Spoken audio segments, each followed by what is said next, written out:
Happy holidays. I'm Darby Lunsford, the Executive Director of the Phipps Center for the Arts. For me, like many, the Dickens classic A Christmas Carol is a must at Christmas time, whether it's the novel, the classic film, or a stage play. This enduring tale of transformation and redemption is a story that has not only stood the test of time, but is also relevant in so many different forms of storytelling. This is especially true of our recent production, a unique approach during these unprecedented times, featuring one performer taking on the full duties of over 30 characters and more than 100 sound effects. The result is a funny, poignant, sometimes haunting, and a thoroughly enjoyable achievement. A great big thank you to the cast and crew and Phipps volunteers for creating this delightfully charming version, and all the audience members that came out to support this production. We know not everyone can come in person to see a show right now, and the Phipps continues to be committed to providing alternative opportunities for those that cannot. So we are absolutely thrilled to be able to offer this production on the River Channel and our social media networks. Finally, as a nonprofit organization, the Phipps relies on donations to be able to provide meaningful and impactful programs to our community. For those that have already donated to the Phipps this year, thank you. If you would like to become a new donor, make a gift by the end of this year, and your donation will be matched dollar for dollar up to $25,000 by our Leadership Circle Match Challenge. This program is a great way to not only double your gift, but also double your impact to the Phipps. You can find more information on our website at thephips.org. From all of us at the Phipps, we hope your holiday season is safe and full of warmth and cheer. Enjoy the show.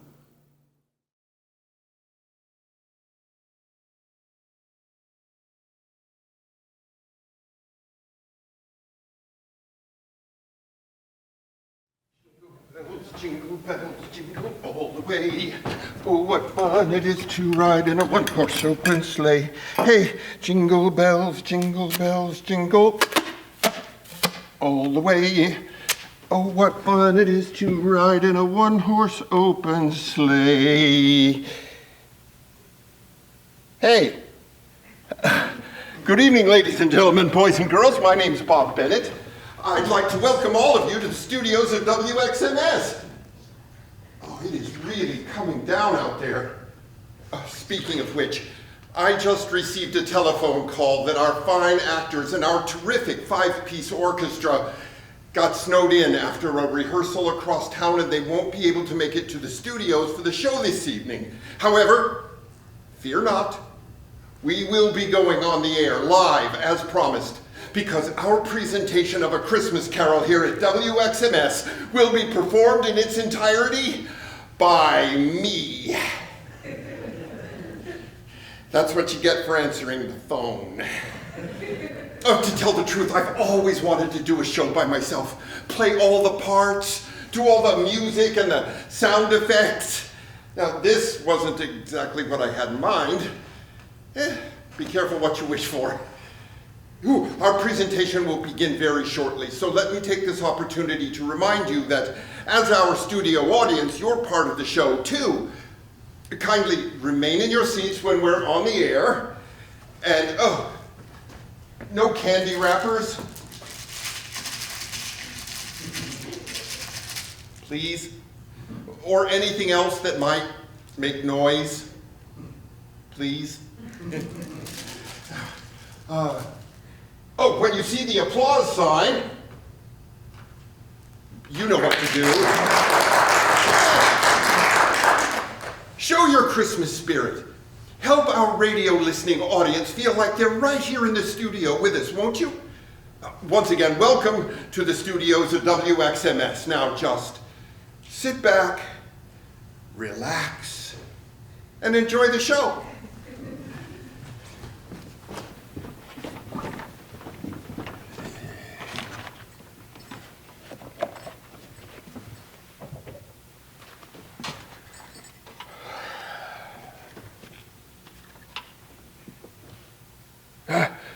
Quiet in the studio, please, ladies and gentlemen. We're on the air in 3, 2, 1.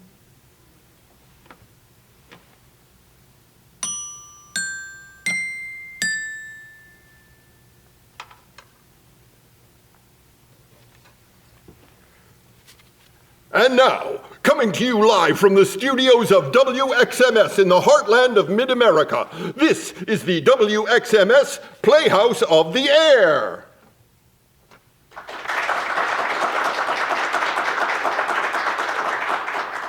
Good evening, ladies and gentlemen. This is your announcer, insert name here.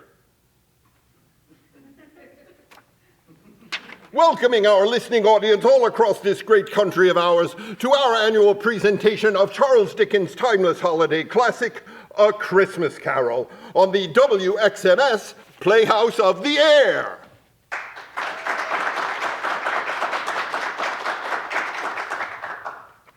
The WXMS Playhouse of the Air is brought to you this week and every week by Doc's Clock Shop. Keep your clock and watches running in tick-tock condition. Inside your clocks and watches are all kinds of gears and sprockets and springs and things that need periodic care and cleaning. Time stands still for no man, unless you ignore your precious timepieces.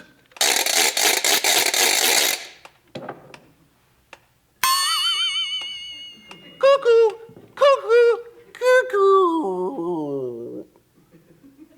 Docs can fix that.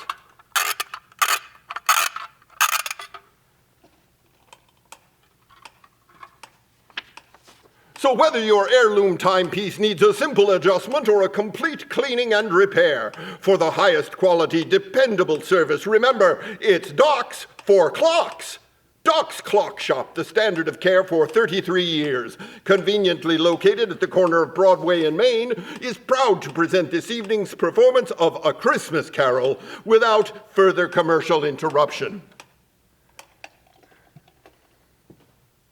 Charles Dickens' most enduring and most popular of all the Christmas stories has been a cherished part of the holiday season for families throughout the world for over 100 years. And tonight, we here at WXMS would like to share this wonderful holiday tradition with you.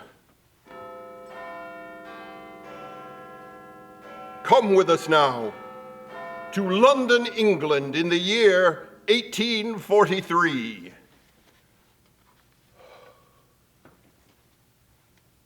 God rest ye merry gentlemen, let nothing you dismay. Remember Christ our Saviour was born on Christmas Day.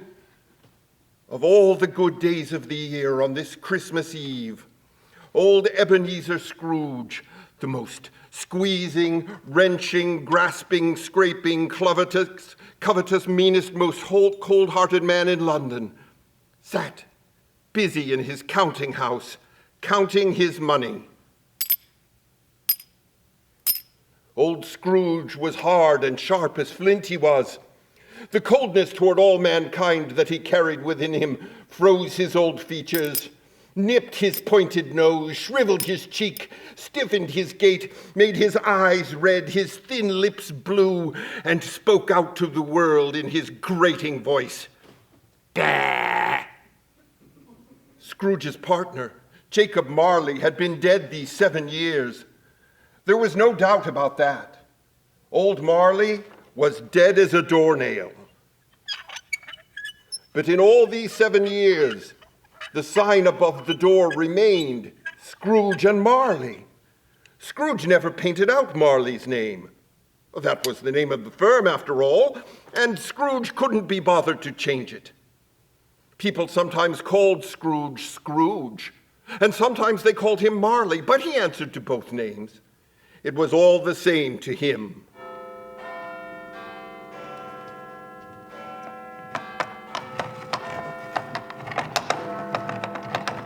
It was cold, bleak, biting weather that day. Scrooge could hear the people going up and down the street outside his counting house, stamping their feet on the pavement to keep warm. The clocks had only just struck 3, but it was quite dark already. The fog came pouring in at every chink and keyhole. The door of Scrooge's office was open so that he could keep his eye on his clerk, Bob Cratchit, who sat in a cold and dismal little room just beyond working on his ledgers. Wrapped up to his nose in the little scarf his wife had lovingly knitted for him, and trying to warm himself by a single candle, with little success. 19, 20, 21, let nothing you dismay.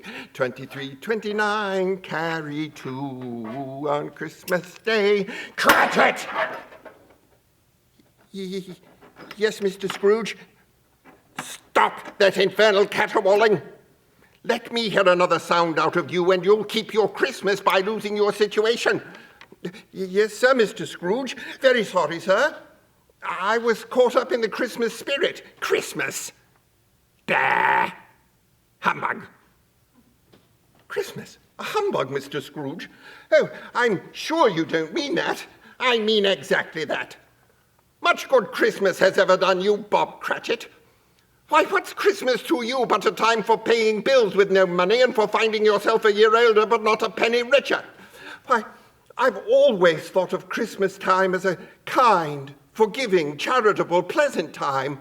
A season of hospitality, merriment, songs, dances, holly and mistletoe. If I could have my way, every idiot who goes about with Merry Christmas on his lips would be boiled with his own pudding and buried with a stake of holly through his heart. Back to your ledger, Cratchit. Yes, sir, Mr. Scrooge. You keep Christmas in your way, Bob Cratchit, and let me keep it in mine. Christmas. Bah! Humbug.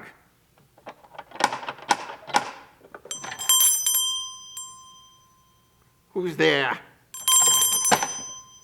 In came a portly gentleman, hat in hand.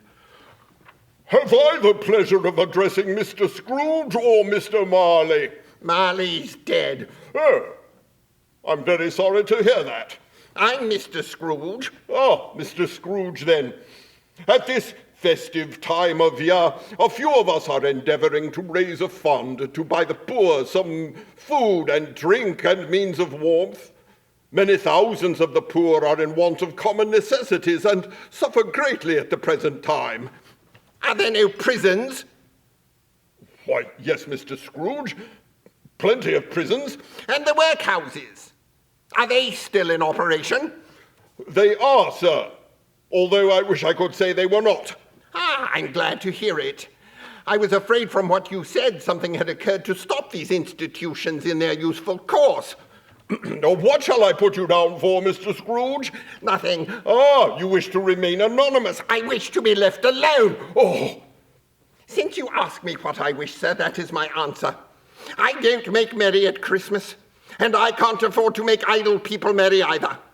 Those who are badly off may go to the prisons and the workhouses. but many can't go there, and some would rather die. If they would rather die, then they had better do it and decrease the surplus population. Mr. Scrooge, it's not my business, sir. It's enough for a man to understand his own business and not to interfere with other people's. Good day to you, sir. But, Mr. Scrooge, I said good day, sir. Very well, Mr. Scrooge. Good day to you, sir, and a Merry Christmas.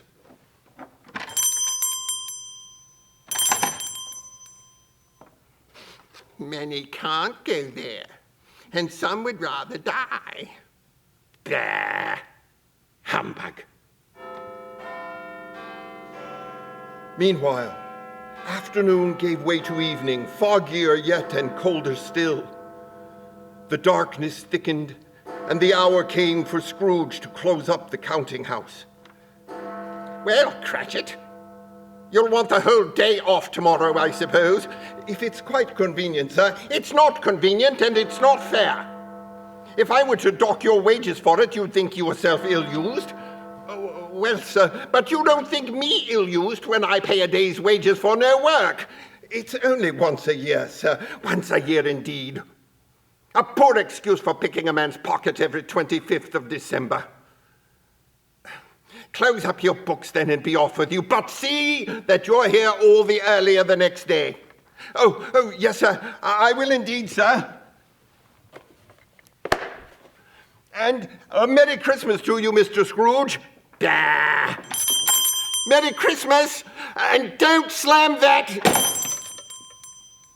door! Humbug. And Bob Cratchit, with the long ends of his scarf flying behind him, ran home to Camden Town to be with his family just as fast as he could.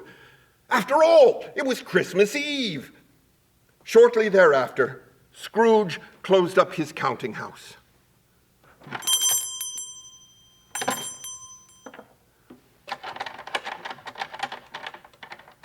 Scrooge took his usual melancholy dinner at his usual melancholy tavern, where he read all the newspapers and passed the time with his banker's book. Then Scrooge walked home to his melancholy lodgings.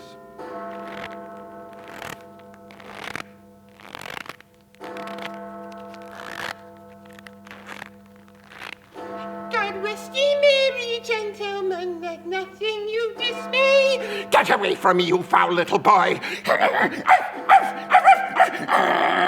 And your little dog, too! Arriving home, Scrooge felt his way through the darkness and fog to his door.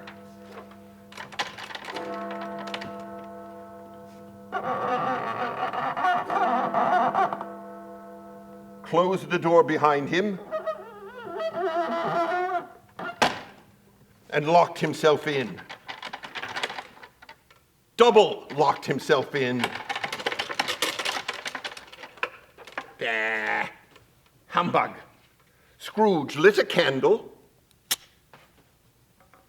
and made his way up the stairs to his dreary suite of rooms. Rooms that had once belonged to his deceased partner, Jacob Marley. He took off his coat, put on his dressing gown and slippers and nightcap, and sat down in front of the meager fire to brood and take his bowl of gruel.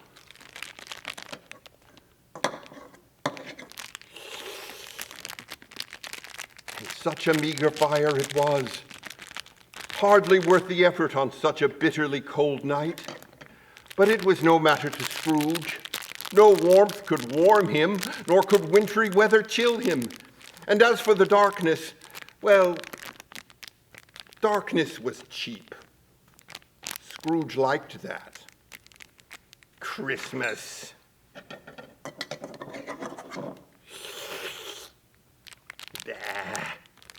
Humbug.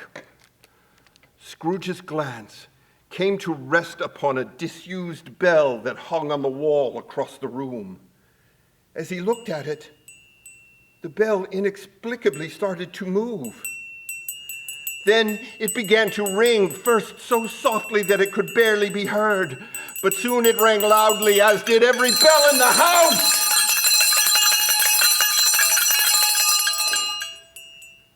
The bells had barely stopped ringing when Scrooge heard the front door.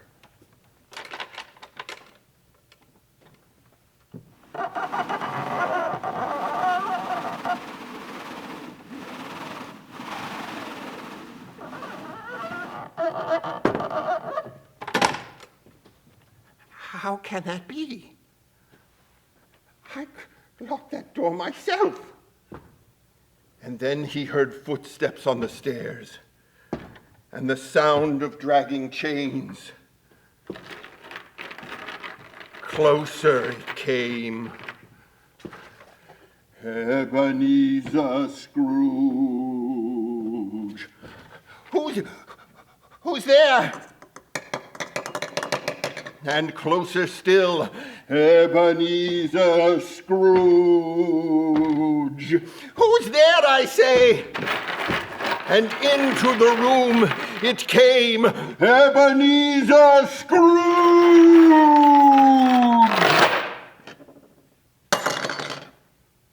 And there it was, standing directly before him, a dreadful, ghostly white apparition, wrapped all around in chains, cash boxes, padlocks, and keys, and it was staring at Scrooge with death-cold eyes. Who are you? In life, I was your partner, Jacob Marley. But Jacob's dead. He died 7 years ago. 7 years ago this very night. Marley, a ghost? I don't believe it. It's humbug. Oh,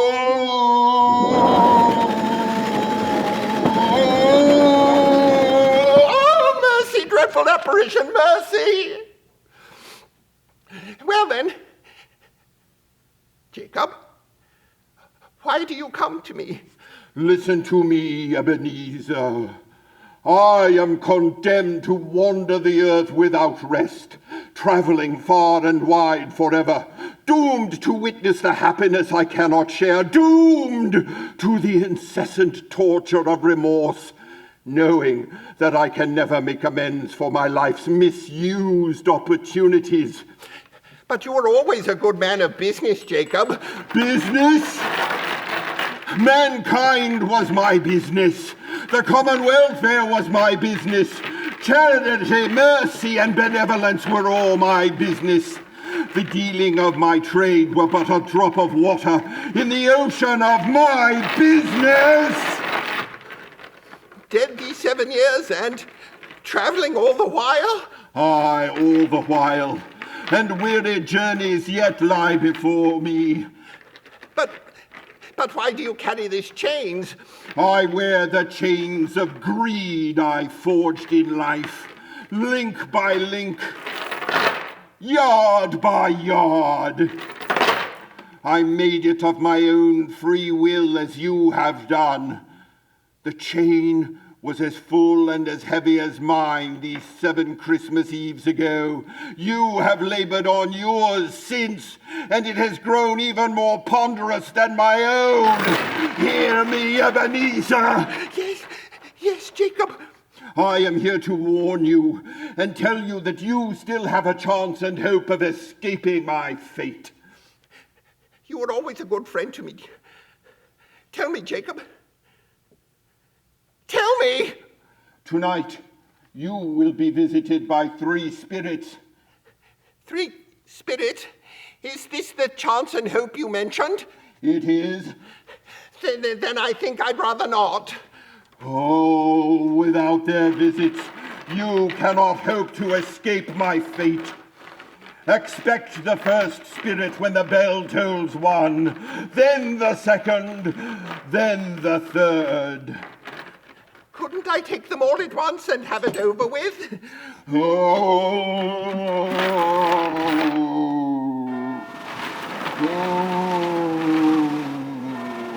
my time is nearly gone.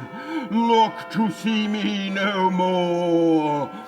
Remember, Ebenezer, for your own sake, remember what has passed between us. Remember me. Remember me.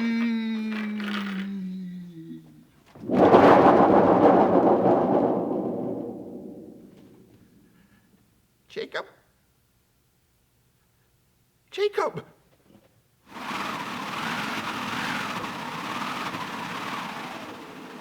But Marley was gone, vanished into the mist of this cold, dark night.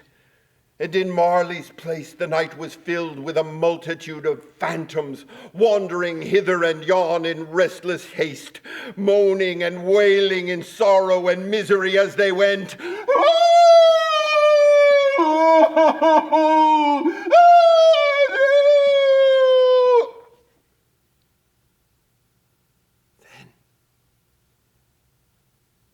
all was quiet. Scrooge muttered to himself, "Bah, but thought better of it. Unsettled by his strange encounter with Marley's ghost, and much in need of rest, Scrooge went straight to bed and fell into a fitful sleep.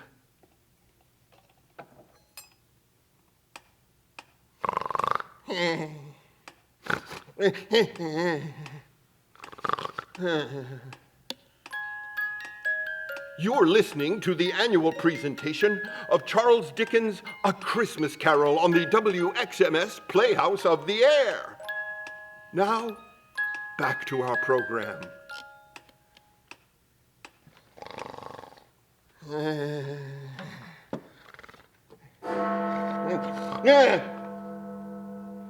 Scrooge's bed curtains were suddenly drawn aside.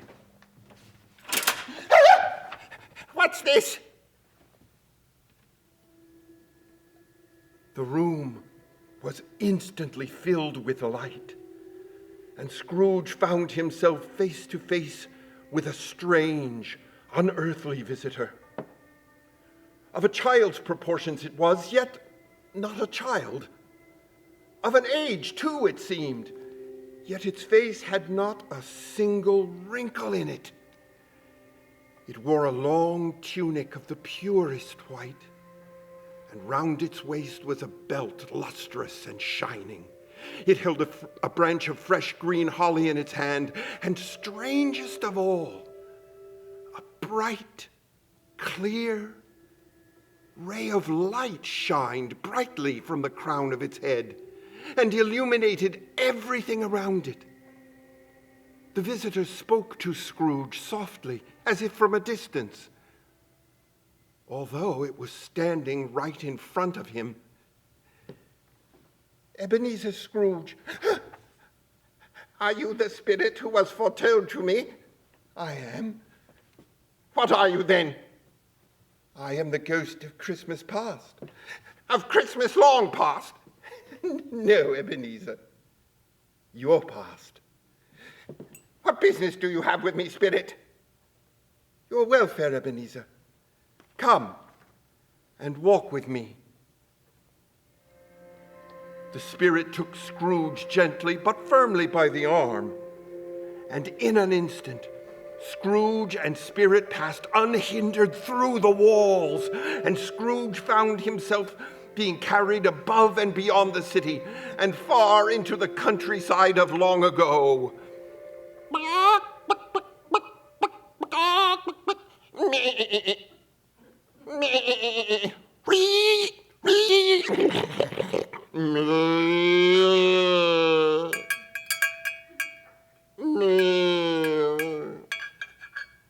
Scrooge and spirit were walking along an open country road on a clear, cold, crisp winter day with fields on either side and snow upon the ground. Do you remember this place, Ebenezer? Remember it? Why, good heavens, this is where I grew up. I know every post, every gate, every tree. I had forgotten it for so many years, yet here I am as if I had never left. They continued walking along the road, and they came upon a market town with its church, its bridge, and winding river.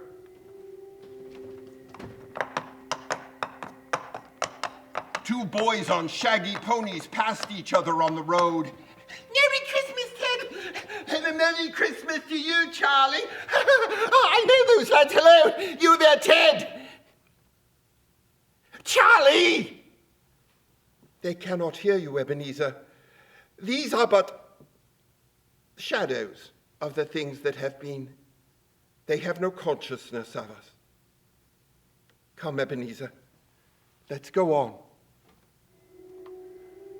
They soon came upon a deserted schoolhouse of red brick, windows missing, the fence broken and decayed, all in disrepair. Spirit, I went to school here. In they went. There was not a sound in the place as the spirit led Scrooge down a dark hallway to the back of the schoolhouse and into a bare, cold room, poorly furnished with benches and desks, where sits a lonely child reading by a feeble fire. Why, that's me. Poor boy. Poor boy. How many years did you pass a lonely Christmas here? Too many to remember, Spirit. Oh, I wish... What is it, Ebenezer? Nothing, Spirit, nothing. There was a boy singing a Christmas carol at my door last evening, and I sent him away rather curtly, I should say. I would like to have given him something, that's all. But it's too late now, I'm afraid. Let us go see another Christmas, Ebenezer Scrooge. Here we come a-wassailing among the leaves of green. Here we come a-wandering so fair to be seen. And there's joy and there's love. And although Scrooge and the spirit of Christmas past had but that very moment left the schoolhouse behind them, they were now passing through the busy thoroughfares of the city, people shouting, carts and coaches passing by. It was evening now, and the street lamps were lighted.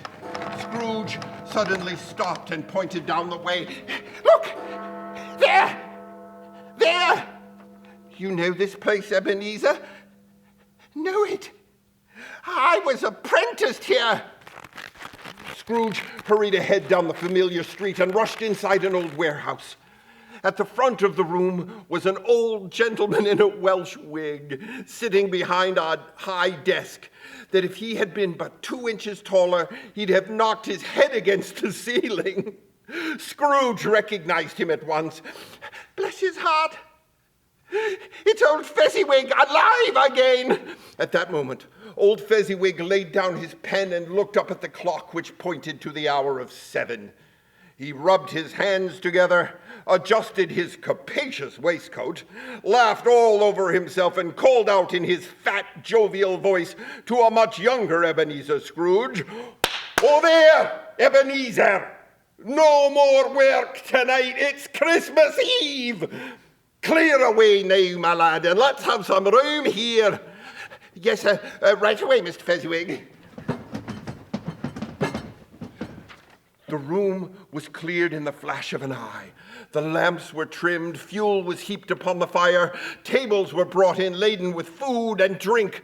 When all was ready, Fezziwig clapped his hands again. "Ho there!" and in glided Mrs. Fezziwig. Merry Christmas, Mr. Fezziwig. Oh, Merry Christmas, Mrs. Fezziwig. Then in pirouetted the 3 Miss Fezziwigs, followed by the 6 young men whose hearts they had broken. Then came all the young men and women employed in the business, and the housemaid and the baker and the cook and the milkman and the boy from across the way and anyone else within hearing distance of the place. "Welcome, everybody! Welcome!" And in they all came, one after another, until the room was overflowing with life. "Ah, the fiddler! Welcome, my lad, welcome!" And in came the fiddler with his music book. And he went straight up to the lofty desk and tuned his fiddle like 50 stomach aches.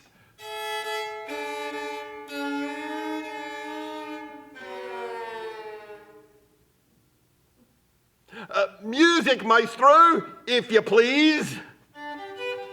And away they all went, hands around and back again, down the middle and up again, round and round and round and round. There were dances and more dances. There was cold roast and cake and mince pies enough for all and more. Then the fiddler struck up the squire's dance, and old Fezziwig stood out to dance with Mrs. Fezziwig. And dance they did. Up and back again, arm and round again. Mrs. Fezziwig, Mr. Fezziwig. And what a party it was. Such laughter and merriment as old Scrooge had never known. Music and dancing into the night. Until the clock struck 11. And Fezziwig clapped his hands and cried out, "Oh, there! Oh, well done, all, well done!" and Fezziwig saw each man and woman out the door with a warm handshake and a Merry Christmas. Merry Christmas to ye! Merry Christmas, one and all! Until no one was left for old Fezziwig to regale with the greetings of the season. Come along, Mrs. Fezziwig. Mr. Fezziwig! Close up then, Ebenezer, my lad. That I will, Mr. Fezziwig, and a Merry Christmas to you. And to you, Ebenezer!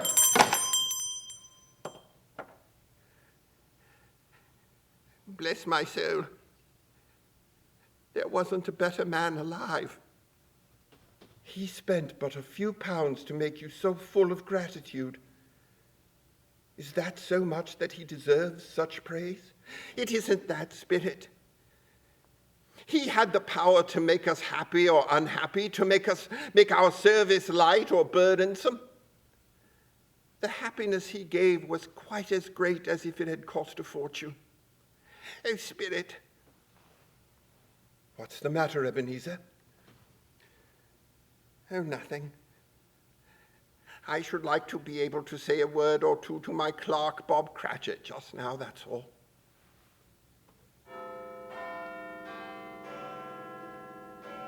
My time grows short. Come with me, Ebenezer.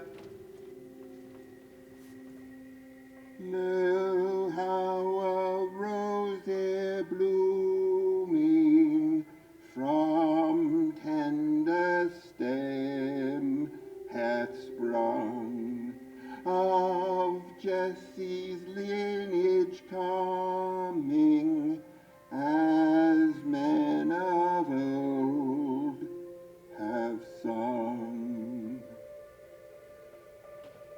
Fezziwig's warehouse faded from sight, and Scrooge and Spirit were once again standing in the open air. Scrooge saw himself older now, restless and dissatisfied, wearing the signs of care and greed. And look there, Ebenezer. Do you remember? The Spirit pointed ahead to a fair young lady sitting alone under a tree. In her eyes were tears, which sparkled in the light that shone from the Spirit. Belle?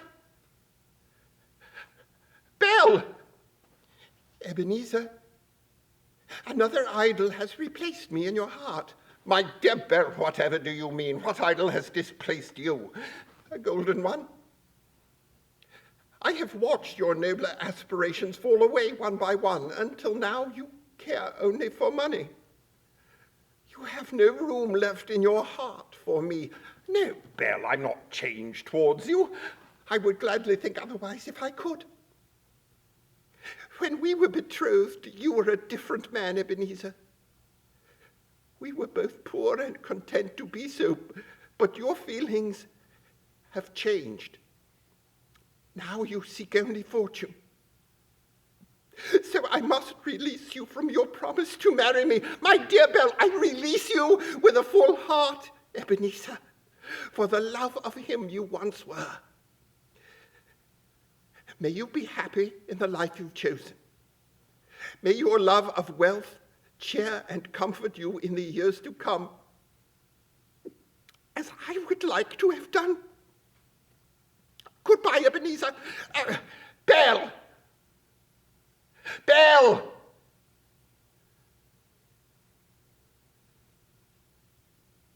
But Belle was gone. Spirit, why do you torture me with this? Please, no more. One more shadow of Christmas past, Ebenezer. And the years passed before Scrooge's eyes, and Scrooge and the ghost were in another time and another place, and there was Belle, not the forlorn, willowy girl Scrooge had left behind, but a woman now, with a beautiful daughter at her side. A daughter who might have been Scrooge's own had he cared for Belle more and money less. Into this happy scene walked Belle's husband. My dear Belle, you'll never guess who I saw this very afternoon, an old friend of yours. Mr. Scrooge! Ebenezer? Ebenezer Scrooge it was. I passed the window of his counting house, and there he sat, but with a single candle, hunched over his ledgers. Quite alone in the world, I dare say. Poor man. Poor, poor man.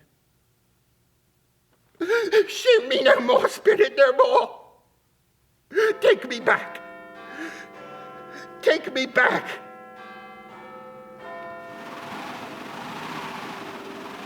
The ghost light suddenly burned so bright that Scrooge turned away and hid his face in his hands. When he lifted his eyes, he found himself alone and back in his own room. Overcome and exhausted, Scrooge barely had time to fall into his bed before he sank into a heavy sleep.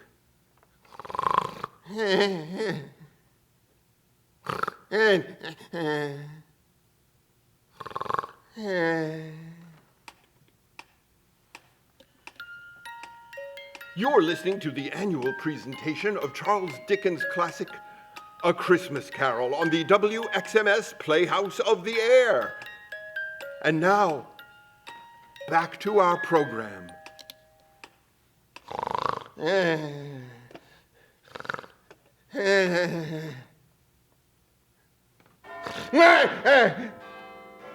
Scrooge awoke with a start, sat up in bed, and rubbed his eyes. By now, Scrooge was ready for any manner of strange appearances, and nothing between a baby and a rhinoceros would have surprised him. Being thus prepared for anything, Scrooge was not prepared for nothing. When no spirit appeared, Scrooge was taken with a violent fit of trembling. He lay upon his bed and waited, and trembled, and waited, and trembled. Gradually, he became aware of a ghostly reddish glow all around him. This was even more alarming than a dozen ghosts. Scrooge gathered what little wits he had left and came to realize that the ghostly red glow was coming from the next room. Summoning his courage, Scrooge got up, shuffled to the door, opened it, and peeked in.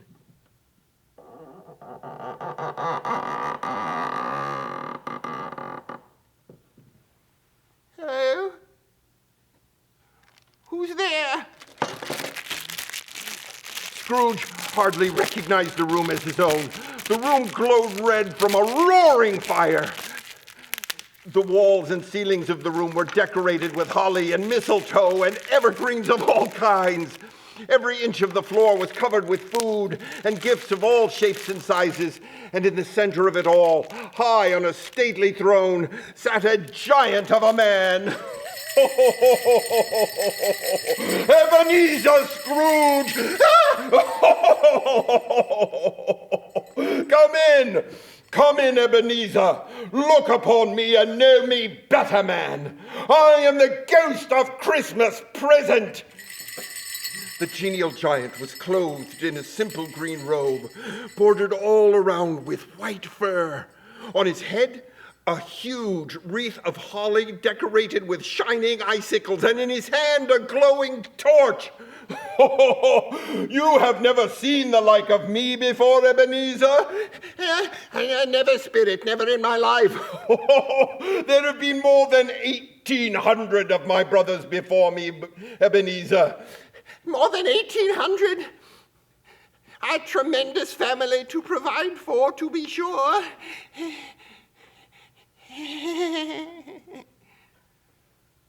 But you've not made your acquaintance of even one of them.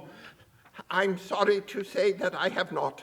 The ghost of Christmas present rose to his full height, his torch held high. Spirit, conduct me where you will.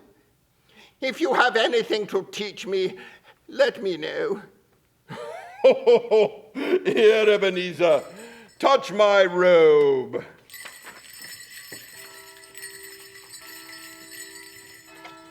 good King Wenceslas looked out on the feast of Stephen, as the snow lay round about, deep and crisp and even, brightly shone. Scrooge did as he was told, and in an instant the bounteous room and everything in it disappeared, and old Scrooge and the spirit of Christmas present stood in the middle of the city, in the midst of people coming and going, calling to one another, laughing and talking joyfully on Christmas morning. They walked unseen past the bakers and the grocers, then past the poulterer with his prize turkey proudly displayed in the window. In time, the shops were closed up, and everyone went home to their families for Christmas dinner. And then, there they were, standing right in front of Bob Cratchit's humble home. Through the frost-edged window, they could see Mrs. Cratchit hard at work, surrounded by dozens and dozens of little Cratchits, or so it seemed. Mrs. Cratchit was laying the tablecloth. Peter mashed the potatoes with incredible vigor. Belinda delicately sweetened the applesauce, and Martha set the plates in the silverware. Scrooge and Spirit entered, invisible to the many inhabitants. Why, bless your heart, my dears. And here's your father and Tiny Tim. Merry Christmas, my dears. And into the general chaos came Bob Cratchit, carrying Tiny Tim on his shoulder, with Tim holding his little crutch, his legs supported by an iron frame. Merry Christmas, my dear. And how is Tiny Tim today? As good as gold he was. He gets thoughtful, does little Tim, sitting by himself so much, and he thinks the strangest things. He told me coming home that he hoped the people saw him in the church, because it might be pleasant for them to remember on Christmas Day who made the lame walk and blind men see. Oh, the dear little child. Oh, come, children, come, take your places at the table, all of you. Sit down, everyone. And now, my dears, may God bless us.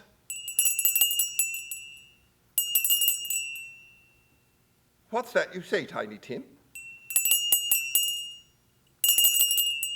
Yes, indeed, little Tim. God bless us, everyone. And before another word was spoken, they all set to the dinner straight away. And when there was no shred or speck of the Christmas dinner was left upon their plates, Mrs. Cratchit went to fetch the Christmas pudding. There was much apprehension. Suppose the pudding was not done enough? Suppose the pudding should break in turning it out of the pan? Suppose someone had stolen it? Yet here it was, and with a great show of steam, out of the pan it came.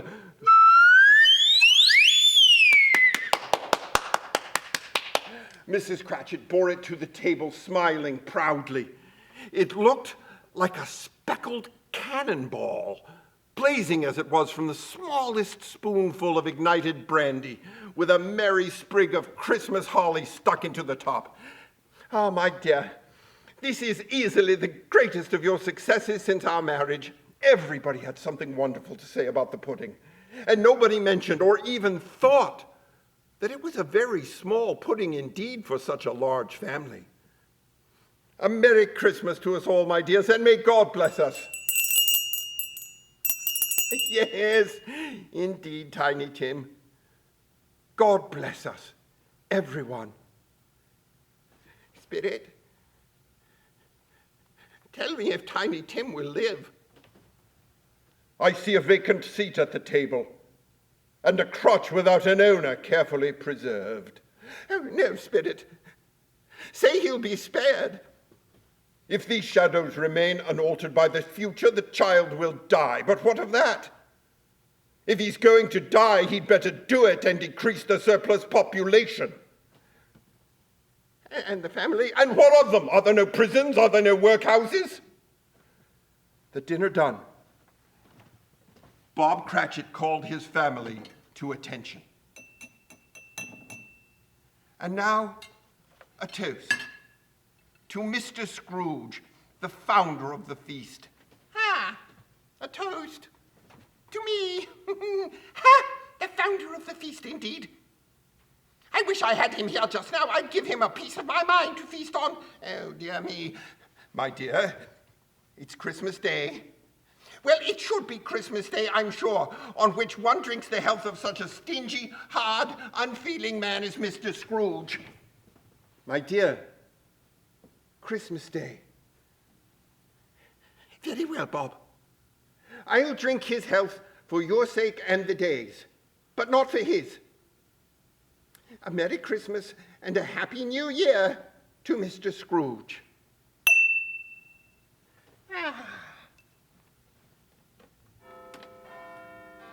It was getting dark and snowing heavily now.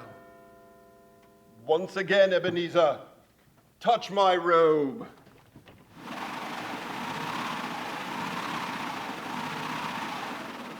Then, without a word of warning from the ghost, they were standing upon a bleak and deserted moor, bereft of life, saving for the miners who lived there and labored in the bowels of the earth.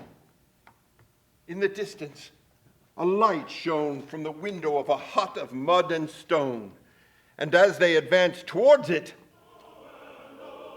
Scrooge and Spirit heard voices raised in song, and listened as the miners gathered around a glowing fire, exchanging greetings of the season. Merry Christmas! And a Merry Christmas to you. Ebenezer, my robe.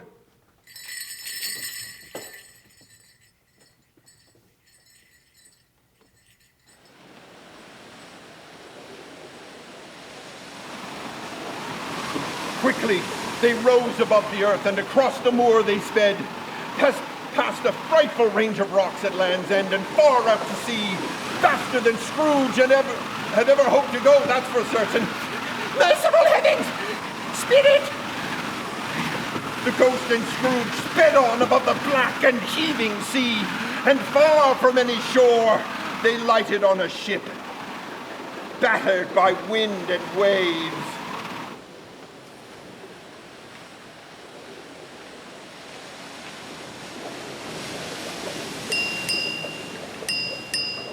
They stood behind the helmsman at the wheel and the lookout on the bow.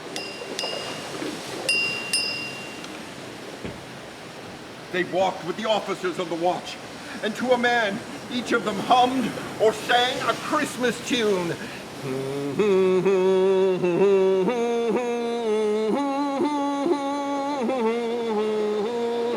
The Spirit took Scrooge below decks, where sailors gathered in the light of an ever-swaying lamp to laugh and sing, "Ah, Merry Christmas to ye!"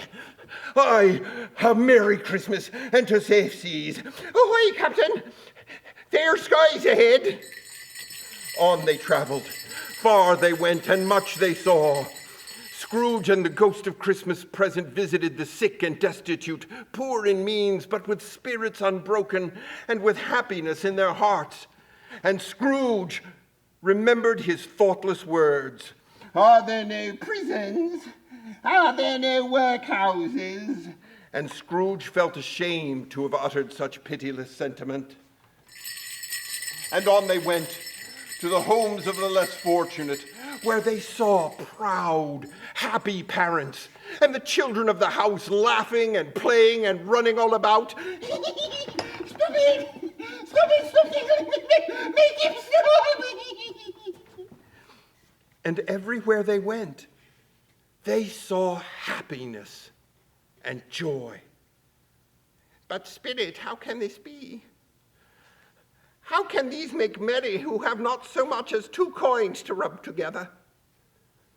Even the poorest among us are rich indeed, because they keep Christmas in their hearts.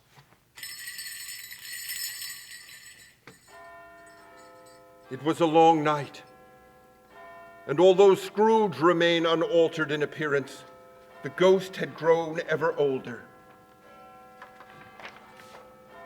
My time has come, Ebenezer. Remember well what you have learned. And now, back to bed with you, Ebenezer Scrooge. And a Merry Christmas, Ebenezer. Merry Christmas! Merry Christmas!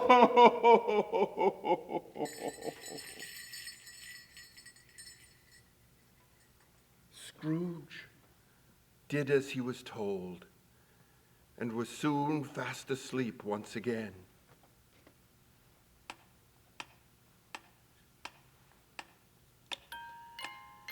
You're listening to the annual presentation of Charles Dickens' A Christmas Carol on the WXMS Playhouse of the Air.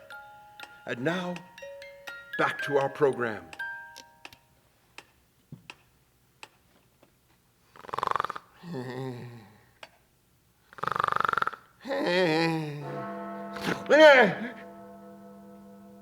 Scrooge awoke and turned to look at the ghost of Christmas present. But it was gone.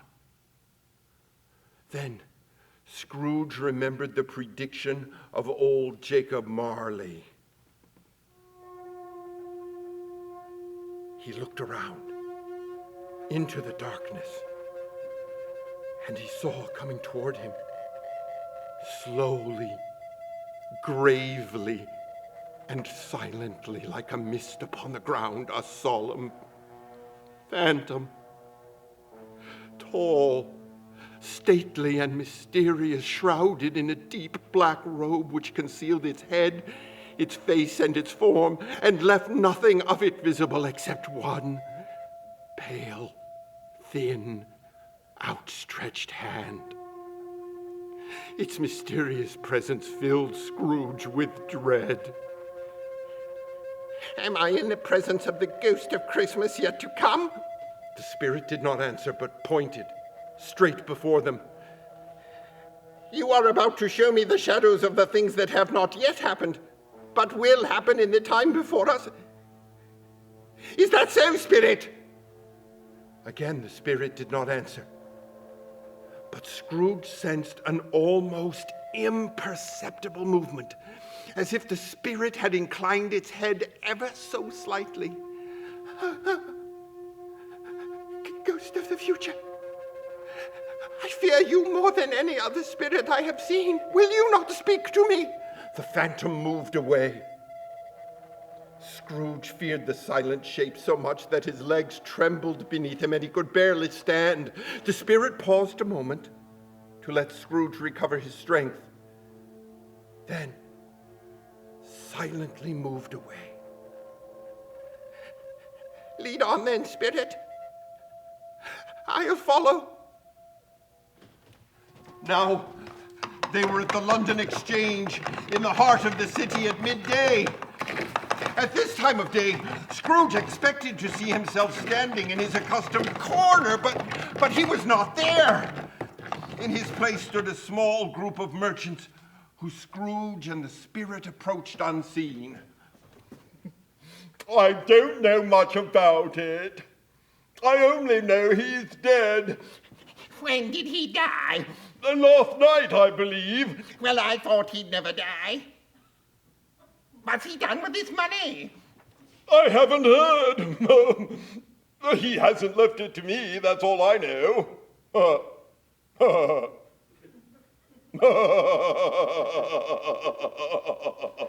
It's likely to be a very cheap funeral. Upon my life, I don't know of anybody who would go to it. I don't mind going, if a lunch is provided.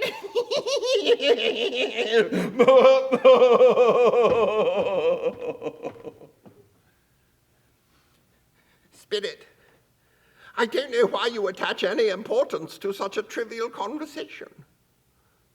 Have you some hidden purpose in showing me this? The phantom stood beside him, quiet and dark. Scrooge felt its unseen eyes looking at him keenly, and it made him shudder and suddenly feel very cold. Once again, the phantom pointed before them and moved ahead. Scrooge and Phantom left the busy city scene and went down foul and narrow streets into a wretched part of town where Scrooge had never been before, though he knew of its reputation for crime, filth, and misery.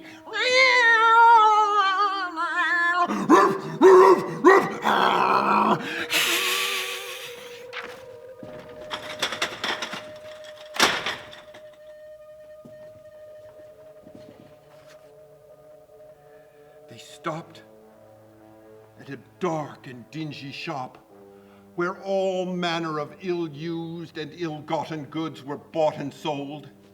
Just inside, among the heaps of greasy and grimy wares, sat an old gray-haired rascal in faded black, smoking his malodorous pipe by a dim, sputtering oil lamp.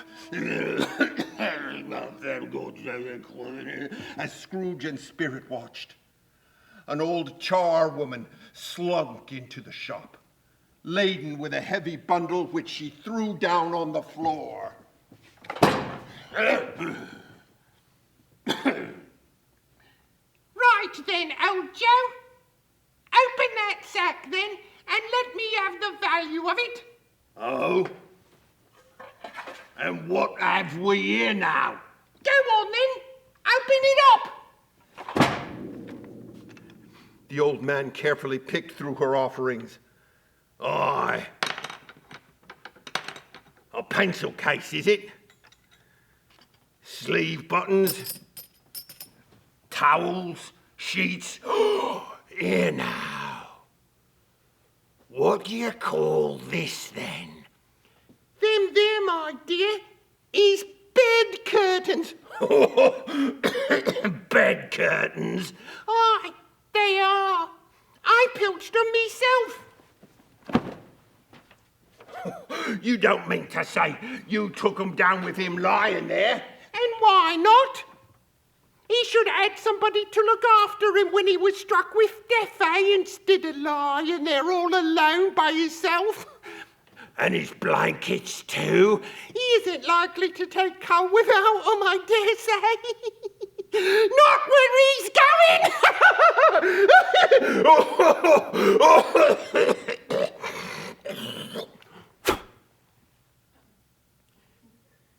I see, Spirit.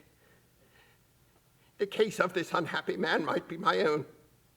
My life tends that way of late.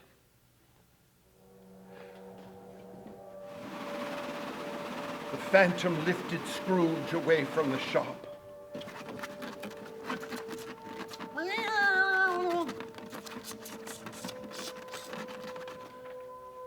Scrooge and Phantom were in an empty house, in a darkened room standing at the foot of a bare, uncurtained bed. By a pale light, Scrooge could see on the bed beneath a ragged sheet a man's body. Scrooge turned away from the sight. Spirit, this is a fearful place. Take me away from here. The phantom pointed to the body's covered head. No, Spirit, I cannot. And still the spirit pointed to the body's head. I have not the will to look upon its face. I cannot. The phantom spread its dark robe as if it had been annoyed, and lifted Scrooge back to the city through familiar streets to Bob Cratchit's house. This time the house was quiet, very quiet. Mother and children were seated around the fire. It must be near time for your father, my dears. He's walked a little slower than he used to these last few evenings. I have known him to walk with Tiny Tim upon his shoulder very fast indeed. But Tim was very light to carry. And his father loved him so that it was no trouble. No trouble. Poor little tiny Tim. Ah, Bob, my dear. Good evening, my dear. Good evening, children. You went today then, Bob? Yes, my dear. I wish all of you could have gone. It would have done you good to see how green a place it is. Oh, but you'll see it often. I promised Tim that we would visit him there every Sunday. My dear little child.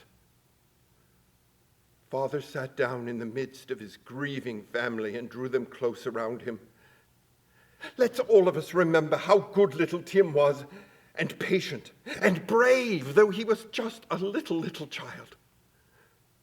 I know, my dears, that however and whenever we part from one another, I'm sure we shall none of us ever forget poor tiny Tim, shall we? Dear tiny Tim, dread spirit, take me away from here.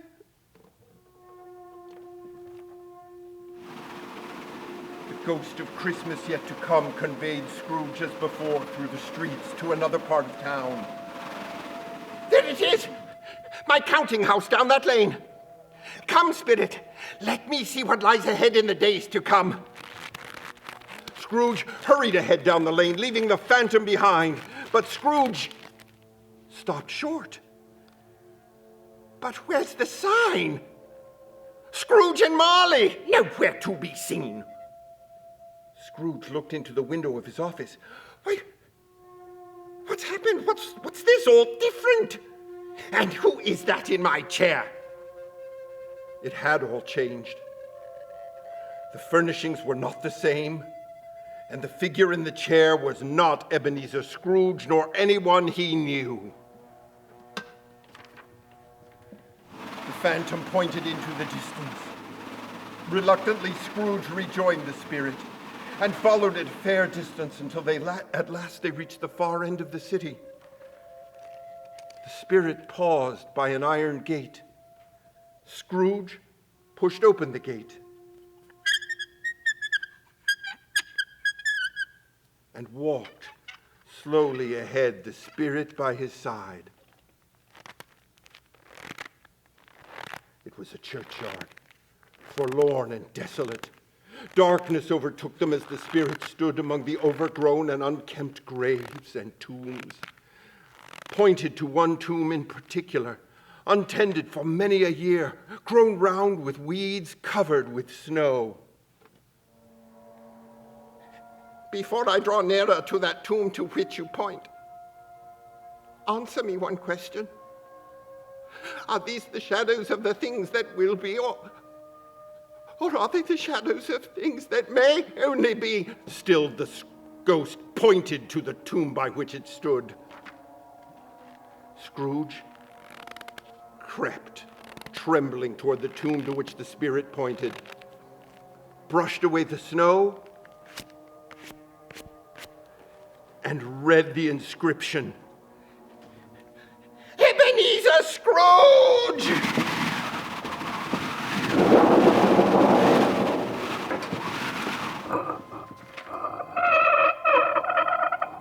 The tomb opened as if to welcome its namesake into its frozen depths. Scrooge fell to his knees. Dread spirit, am I that man who lay upon the bed? The spirit pointed from the tomb to Scrooge and back again. Please, spirit. No! The phantom pointed still. Spirit, hear me. I am not the man I was. I will not be the man I would have been. Why have I been shown all this if I am past all hope? The spirit stood still, unmoved. Spirit, assure me that I yet may change these shadows you have shown me. I will honor Christmas in my heart and try to keep it all the year. The spirits of the past, the present, and the future shall live within me. I will not shut out the lessons that they teach.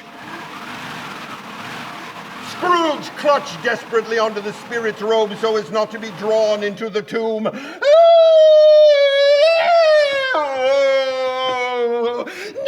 spirit! Please, spirit, no!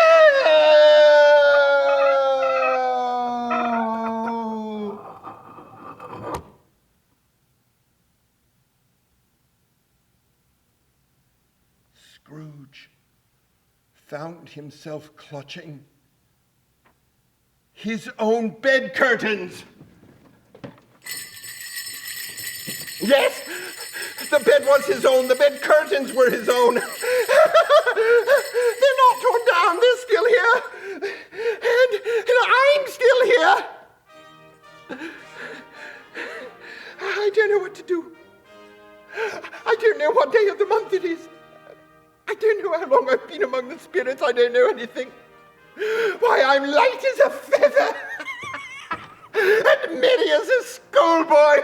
A Merry Christmas to all the world. Scrooge ran to the window and threw open the sash.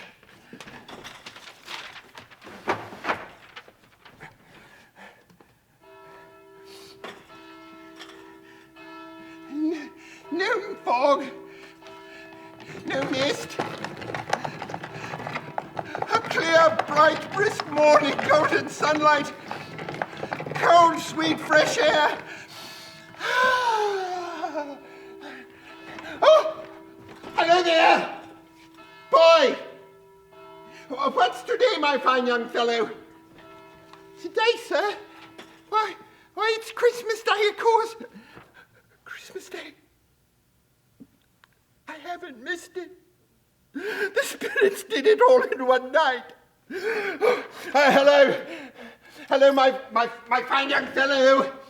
Do you know the poultry shop in the next street at the corner? I should hope I do.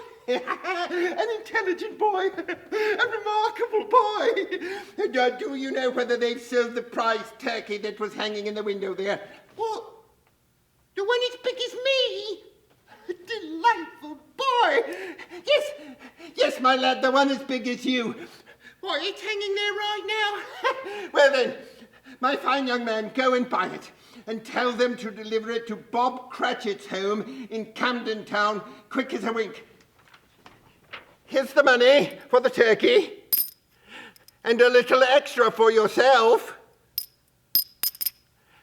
Off with you then. Yes, sir.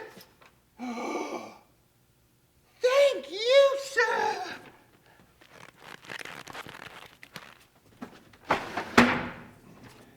The Cratchits will never know who sent it. Why, it's twice as big as Tiny Tim. Scrooge dressed himself in haste. In his haste, Scrooge put his shirt on backwards. Oops. Oh dear. Oh dear. His collar upside down, his waistcoat inside out, and he forgot his stockings altogether. And never mind that, it's Christmas. Scrooge pulled on his coat and his shoes and dressed all in his best, which hadn't seen the light of day for many a year. He hurried out into the streets.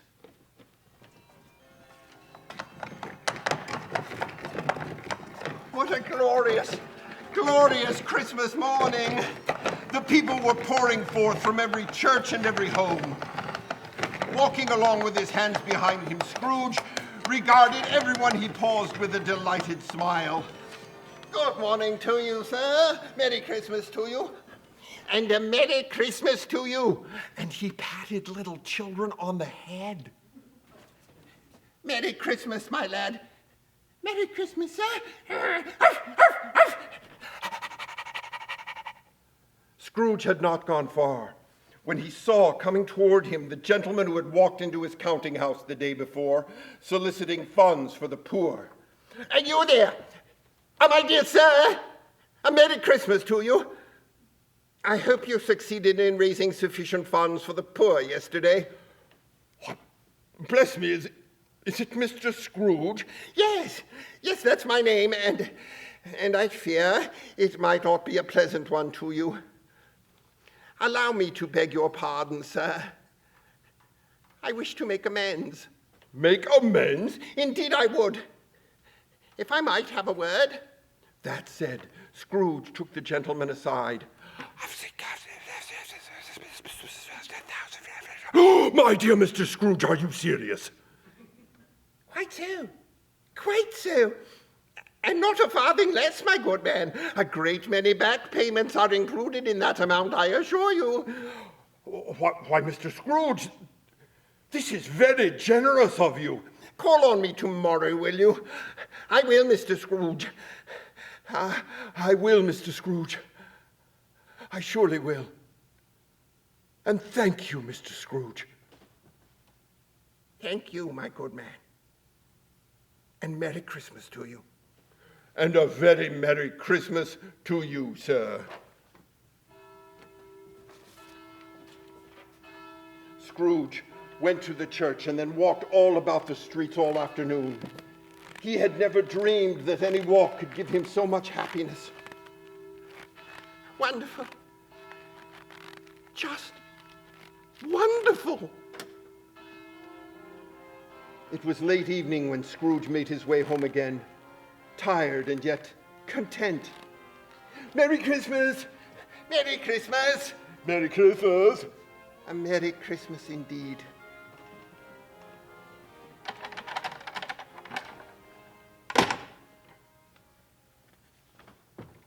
Scrooge lit a candle and made his way up the stairs to his much less gloomy suite of rooms, took off his coat and hat, put on his dressing gown and nightcap, and slipped into bed. That night, Scrooge had the most restful sleep and the most pleasant dreams he's had in all his years.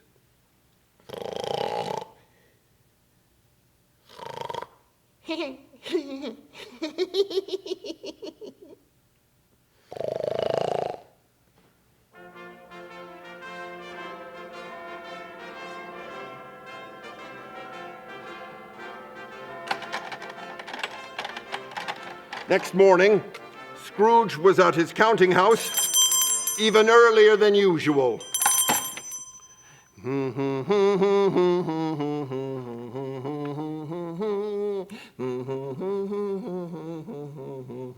Scrooge hoped to catch Bob Cratchit coming in late. In fact, he had his heart set on it. Scrooge sat with his door wide open that he might see Cratchit the very moment he came in.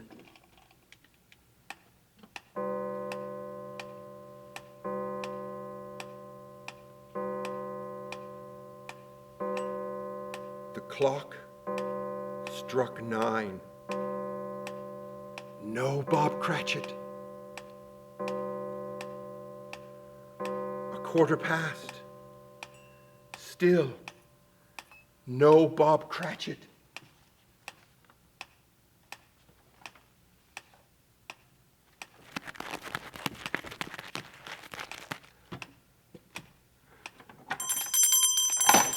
At last he came, 18½ minutes late.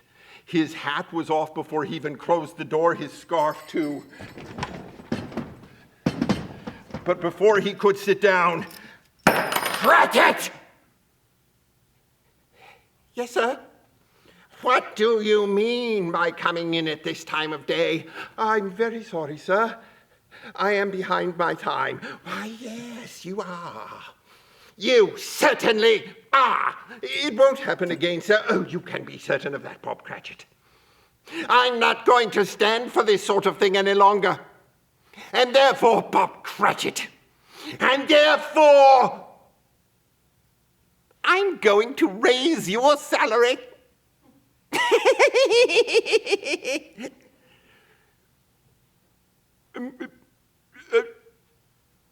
Mr. Scrooge, are you quite yourself? No, thank heaven, I'm not quite myself. Merry Christmas, Bob Cratchit. I shall raise your salary effective immediately. And we'll see what we can do for Tiny Tim and the rest of that fine family of yours, eh? Mr. Scrooge, I don't know what to say. No need to say anything, my good fellow. Merry Christmas, Bob. A merrier Christmas than I have given you for many a year. Now, make up a great roaring fire before you dot another I, Bob Cratchit, and let's be about our business, shall we? Yes, sir, Mr. Scrooge. Scrooge was better than his word. He did everything he said he would, and infinitely more. He became as good a friend as good a master and as good a man as the good old city ever knew. And to Tiny Tim, who did not die, he was a second father. Call me Uncle Ebenezer, my lad. And it was always said of Ebenezer Scrooge that he knew how to keep Christmas well. May that truly be said of all of us. And a Merry Christmas to one and all! You've been listening to our annual presentation of Charles Dickens' A Christmas Carol on the WXMS Playhouse of the Air. We invite you to join us 1 week from tonight when WXMS presents Guy Lombardo and his orchestra in a special New Year's Eve presentation direct from the Grand Ballroom of the Roosevelt Hotel in New York City. This has been a presentation of the WXMS Playhouse of the Air. Thank you for listening. And from all of us to all of you, a very Merry Christmas. And as Tiny Tim would say, God bless us, everyone.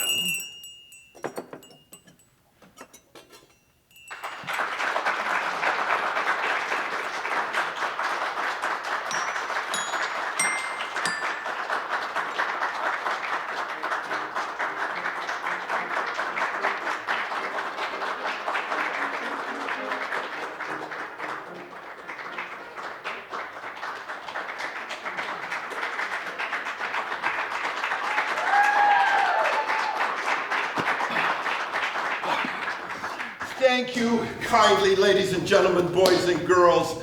We look forward to seeing you again real soon. And keep listening to the WXMS Playhouse of the Air each week, won't you?